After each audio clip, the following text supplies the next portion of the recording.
साथियों, कैसे हैं आप सब।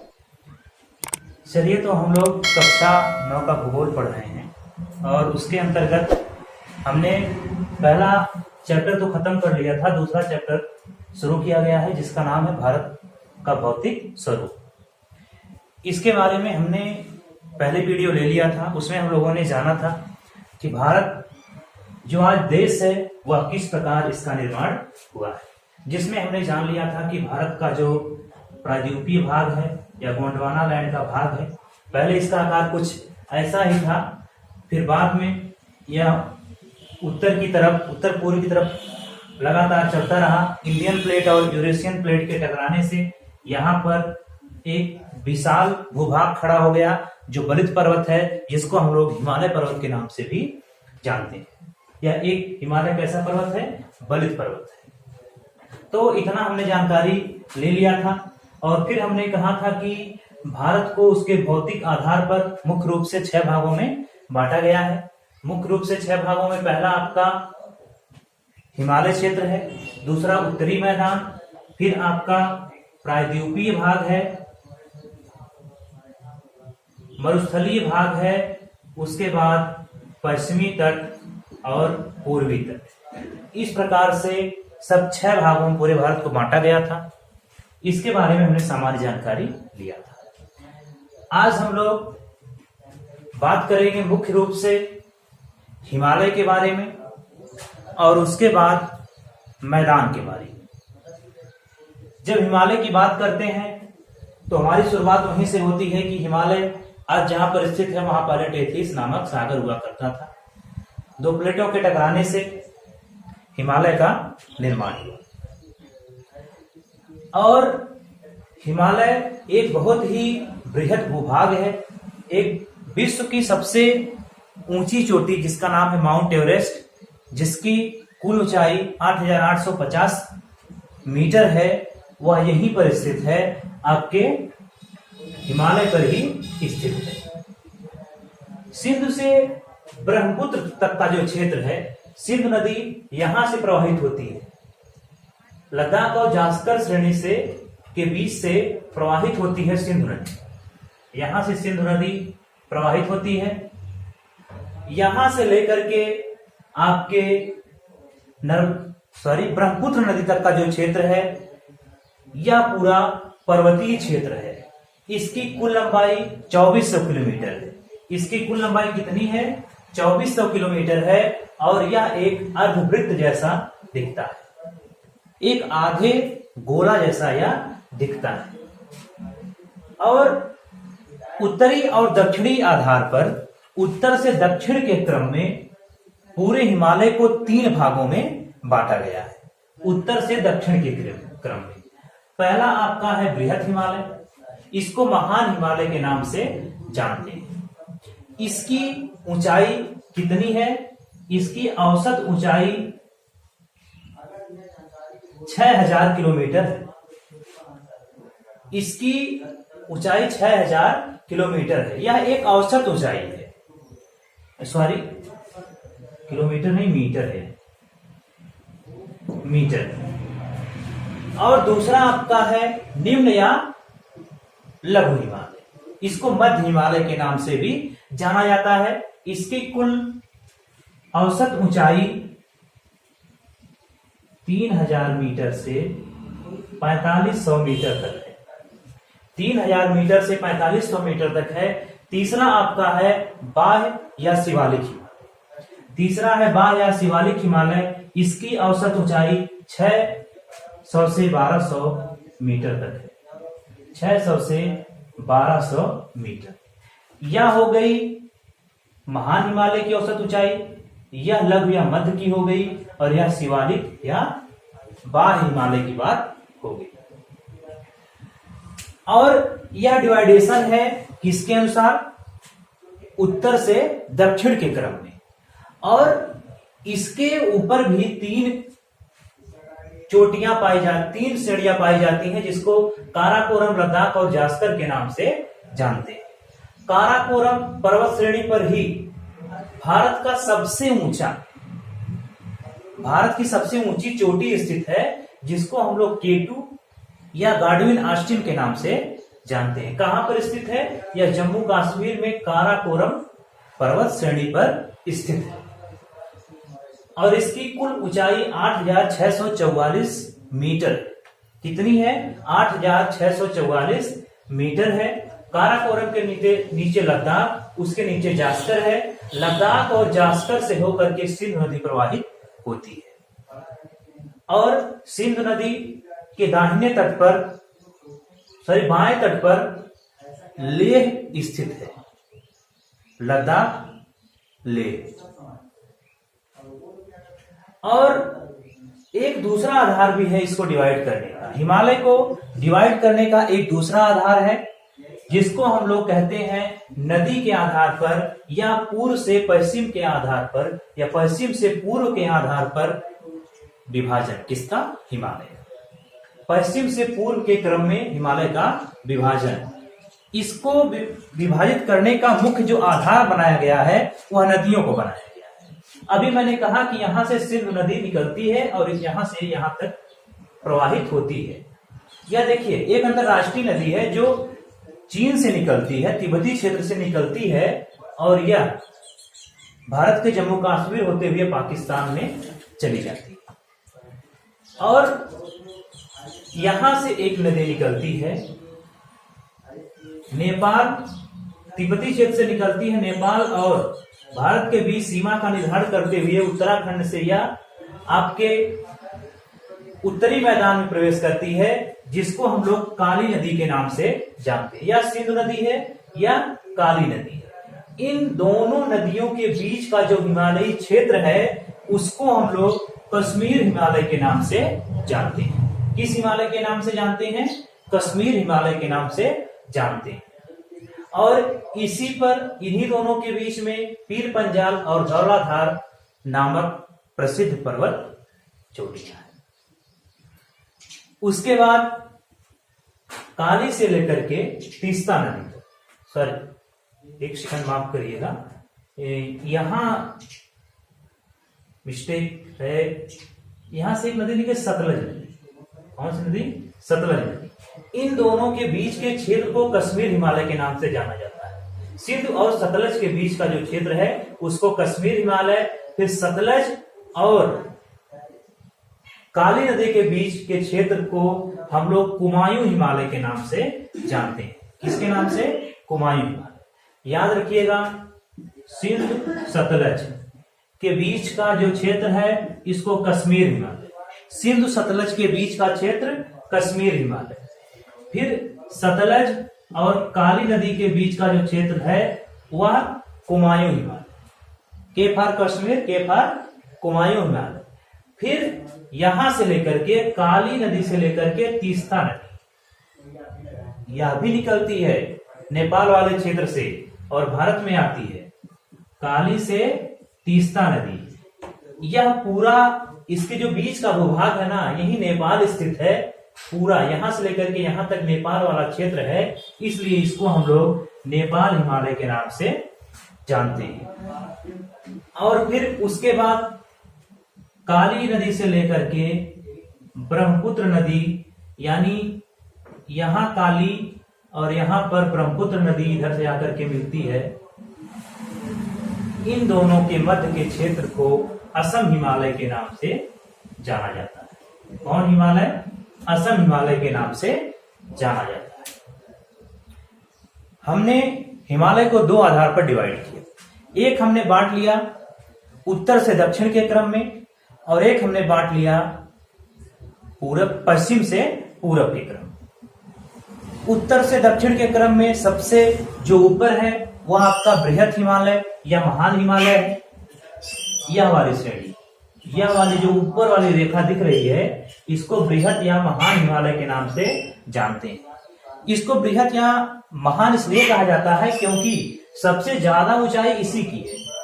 सबसे ज्यादा ऊंचाई, मैंने कहा इसकी औसत ऊंचाई 6000 किलोमीटर है, लेकिन इससे भी ऊंची ऊंची चोटियां इसी पर ही माउंट एवरेस्ट जिसकी ऊंचाई 8850 किलोमीटर है, 8850 किलोमीटर है, वह इसी पर स्थित है। इसी पर धौलाधार, धौलागिर चोटी स्थित है, जिसकी ऊंचाई 8,172 मीटर है। सॉरी, ये सब ऊंचाइयां मीटर में है, मीटर है। इसी पर अन्नपूर्णा है, ये देखिए सब नेपाल में स्थित है।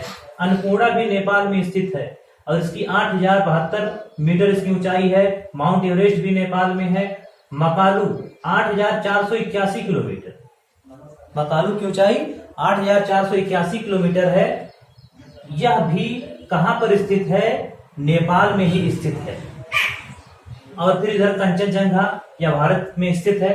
कंचनजंगा कहां पर स्थित है? भारत में स्थित है। और यहां पर सबसे लास्ट में एक पड़ती है पर्वत, जिसको हम लोग नामचा पर्वत के नाम से जानते हैं और इसकी ऊंचाई 7,756 किलोमीटर है। 7,756 किलोमीटर है। यहां तक की दूरी तय करने के बाद हिमालय, यानी यहां से हिमालय सीधे दक्षिण की तरफ मुड़ जाता है। दक्षिण की तरफ मुड़ जाता है, जिसको हम लोग पूर्वांचल पहाड़ियां के नाम से जानते हैं। हिमालय यहां तक पूरा फैला हुआ है। यहां तक ही नहीं, बल्कि हिमालय इधर भी निकला हुआ है। या जो आपका क्षेत्र होता है ना, या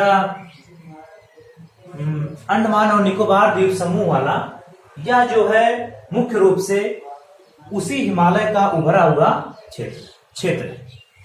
जैसे कुछ तो पानी समुद्र में दब गया, लेकिन कुछ जो सबसे ऊंचा भूभाग था वह ऊपर है, यही द्वीप समूह है। द्वीप किसे कहते हैं? चारों तरफ जल से घिरे हुए भूभाग को हम लोग द्वीप के नाम से जानते हैं। प्रायद्वीप हमने बताया था, यह प्रायद्वीपीय भाग है और 3 तरफ से घिरे हुए भूभाग को प्रायद्वीप कहते हैं।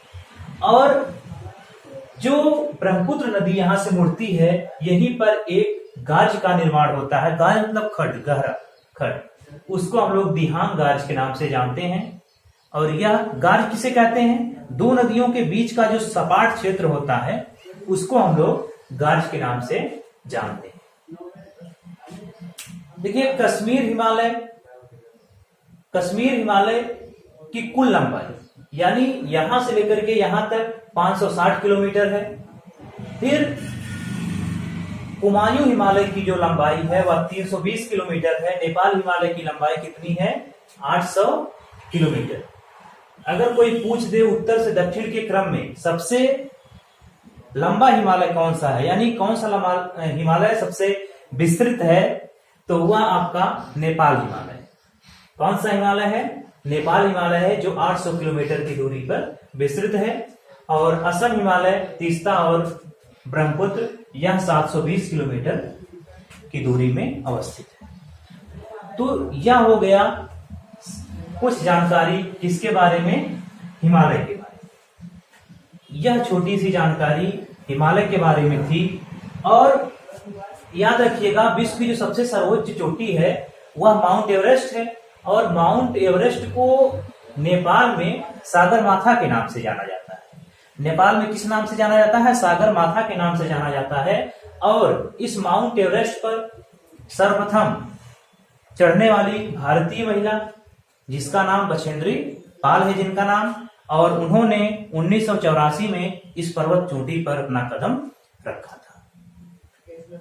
तो यह सामान्य परिचय हो गया आपके पाठ्यक्रम के दृष्टिकोण से। वैसे है तो बहुत इसके बारे में पढ़ना लिखना, लेकिन आपके पाठ्यक्रम के दृष्टिकोण से यह सामान्य जानकारी हिमालय के बारे में।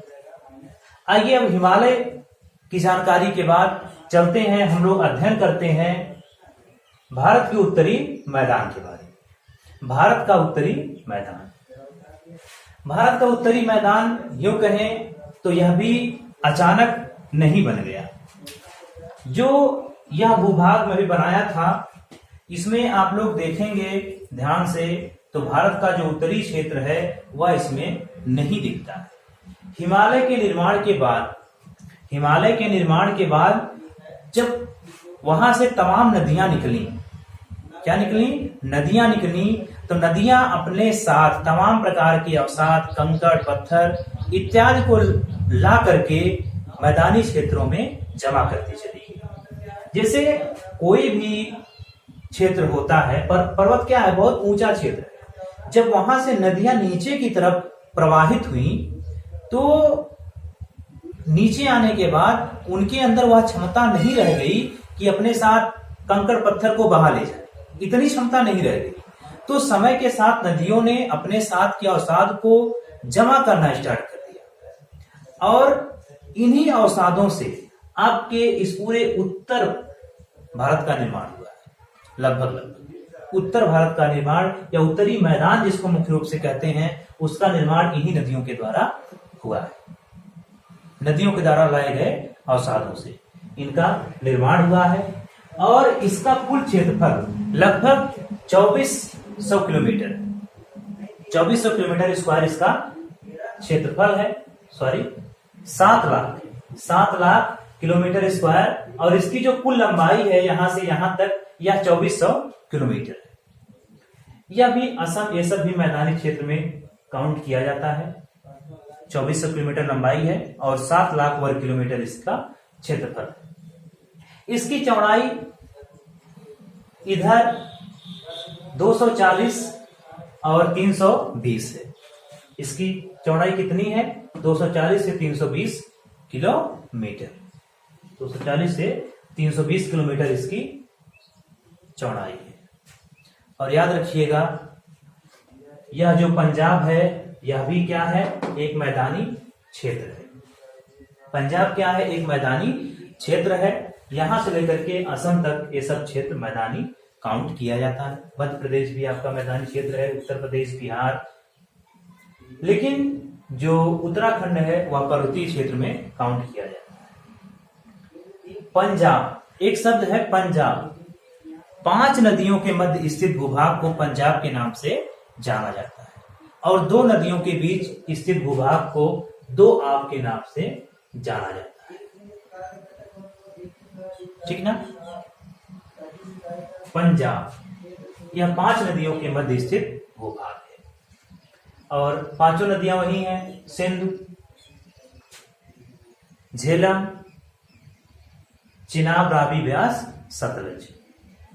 सिंधु, झेलम, चिनाब, रावी, ब्यास, सतलज ये वो नदियां हैं जो अपने जल भारत के साथ साथ पाकिस्तान के मध्य भी साझा करती हैं और भारत और पाकिस्तान के मध्य 1960 में भारत और पाकिस्तान के मध्य 1960 में सिंधु नदी जल समझौता हुआ था।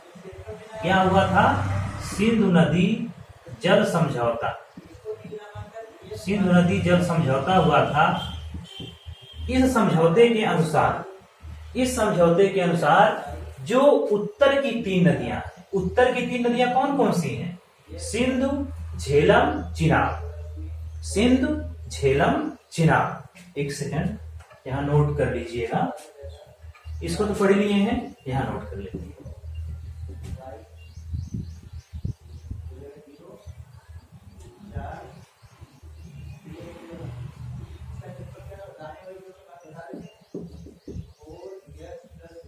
सिंधु, झेलम, चिनाब, रावी, व्यास,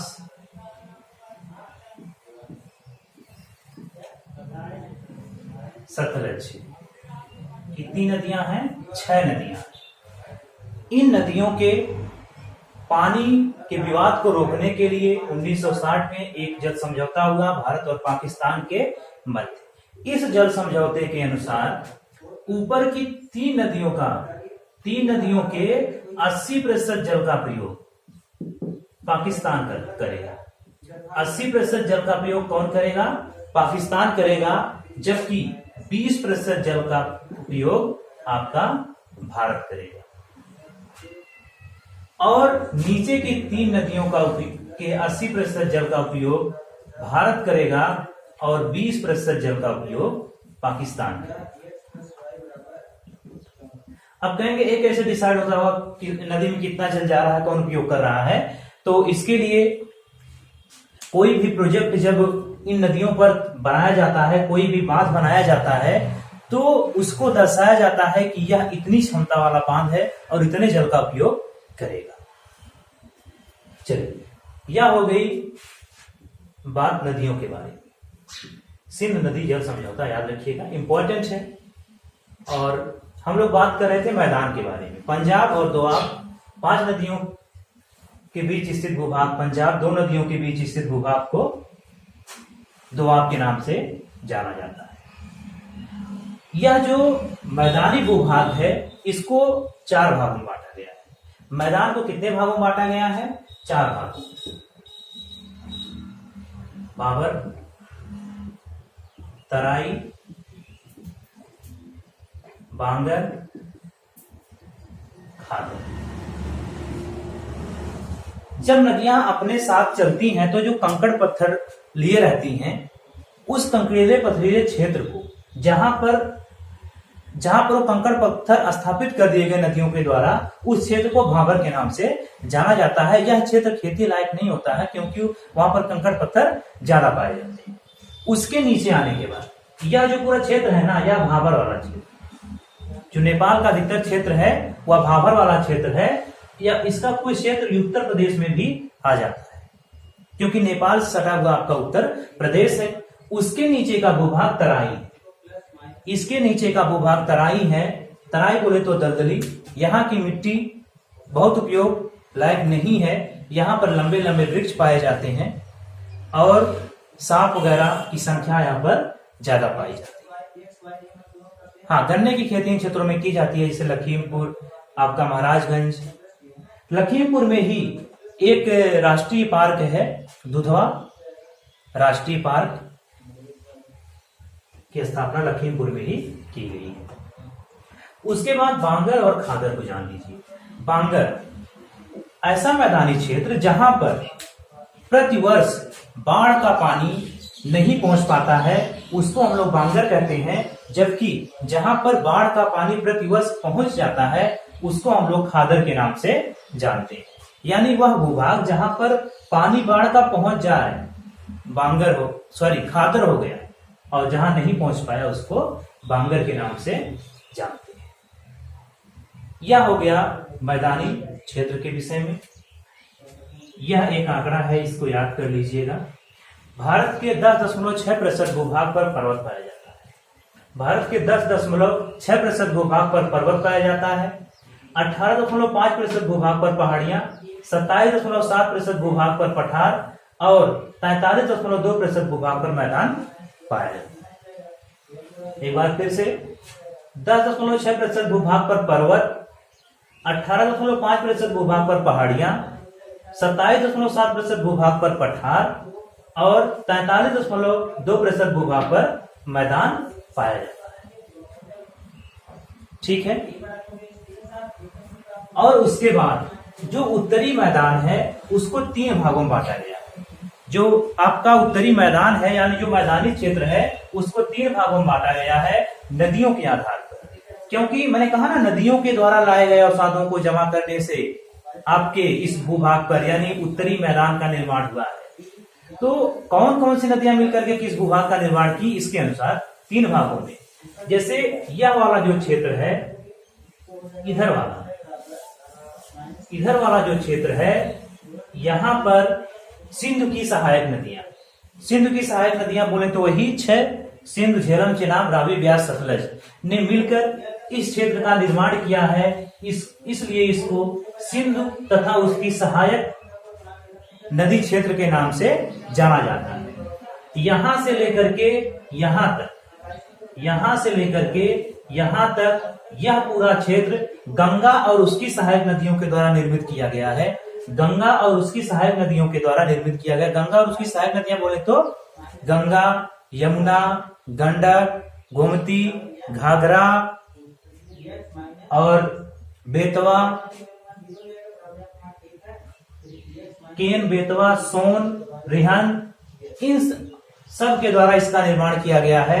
इसलिए इसको हम लोग गंगा द्वारा निर्मित क्षेत्र के नाम से जानते हैं या गंगा का मैदान के नाम से जानते हैं। और यहां से आती है तिब्बत वाले क्षेत्र से, चाइना से ब्रह्मपुत्र नदी, और ब्रह्मपुत्र नदी के द्वारा लाए गए अवसादों से निर्मित मैदान को ब्रह्मपुत्र का मैदान कहते हैं। इसके अंतर्गत असम, मेघालय इत्यादि क्षेत्रों को सम्मिलित किया जाता है। तो यह हो गया 2 क्षेत्रों के विषय में। हमको पढ़ने हैं टोटल 6 क्षेत्र, या 2 क्षेत्रों के बारे में हो गया, हिमालय और उत्तरी मैदान के बारे में, मरुस्थल प्रायद्वीपीय भाग, पश्चिमी तट, पूर्वी तट, इसके बारे में हम लोग अगली वीडियो में अध्ययन करेंगे। तब तक के लिए इसको देखते रहिए। बहुत बहुत